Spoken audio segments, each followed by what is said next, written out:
Parashat Va'era, Chavdalet Tevet, à Hiloula d'Admor HaZaken, qui tombe mercredi soir jeudi. La relation entre la Parasha, Admor HaZaken, et le sens de cette fin de Parashat Shemot, où Moshe Rabbeinu semble se rébeller, Chas v'Shalom, contre Dieu, en lui disant « Lama hare'ota la'amazeh » pourquoi tu fais du mal à ce peuple? Depuis que tu m'as envoyé pour le libérer, la situation a empiré. Comment est-ce que Moshe Rabbeinu peut parler de cette manière à Dieu? D'ailleurs, Dieu lui fait remarquer que c'est une erreur, qu'il s'est montré au Havot, aux patriarches. Ils ne se sont jamais posé de questions comme lui s'en pose. Quelle est la réponse de Dieu? Quel est le sens de ce reproche? Alors, de manière très concise, c'est pour faire le lien entre la fin et le début de notre paracha, la fin de la paracha de Shemot et le début de Va'era. Poser des questions, pousser même un cri, c'est le rôle de Moshe Rabbeinu. Moshe, c'est Chochma. Venachnu ma. Ma, le koach du ma, c'est la question, le questionnement. Donc, il se doit de poser des questions pour comprendre, pour qu'on puisse donc amener la volonté d'Akadosh Baruch Hu au niveau de la chokhma, de la compréhension.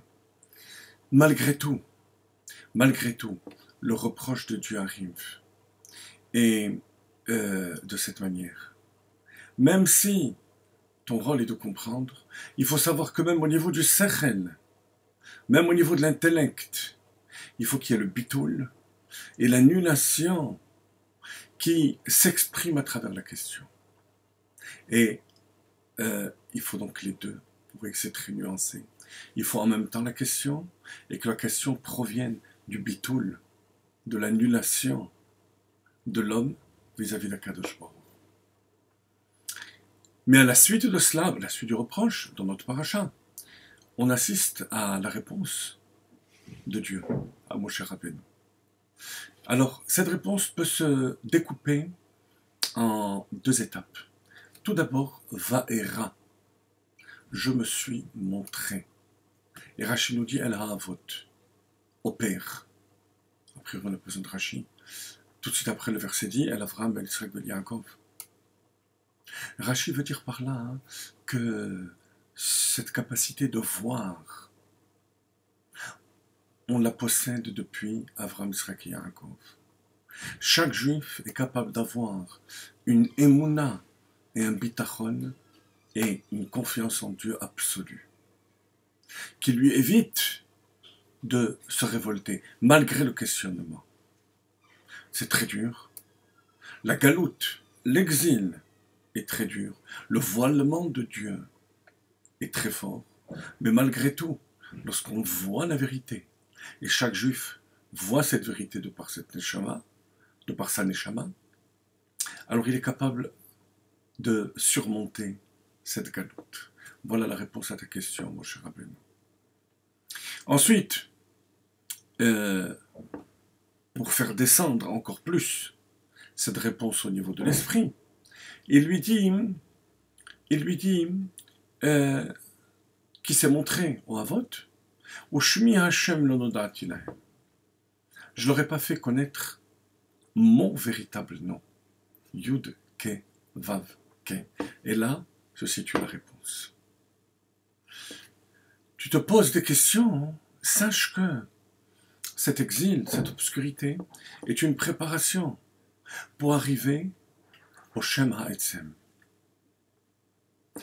Au niveau du nom qui se rapporte à moi. Jusque-là, les Avot, les patriarches, avaient le nom de Shin Dalet Yud, Elohim. Tous les noms se rapportent aux actions de Dieu, comme le Rambam le définit. Aujourd'hui, c'est la Hiloula d'ailleurs du Rambam.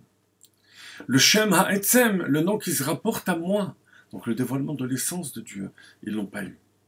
Pour arriver au niveau de l'essence de Dieu, qui est au-delà complètement de la raison, il faut passer par des épreuves qui sont au-delà de la raison. Et voilà la réponse au questionnement de Moshe.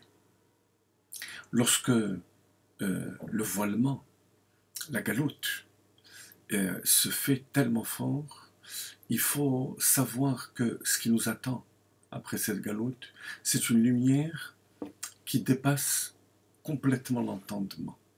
La première fois, c'était Matan Torah. En ce qui nous concerne à nous, ce sera Yemot HaMashiach.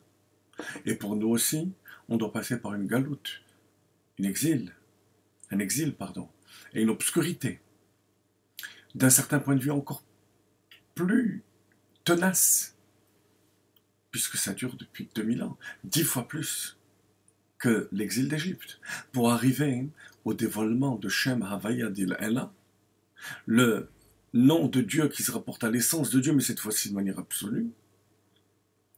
Et pour surmonter cette épreuve, pour surmonter cette obscurité, il va falloir déceler la lumière qui s'y trompe. Cette lumière, c'est Va'era une fois de plus, je me suis montré.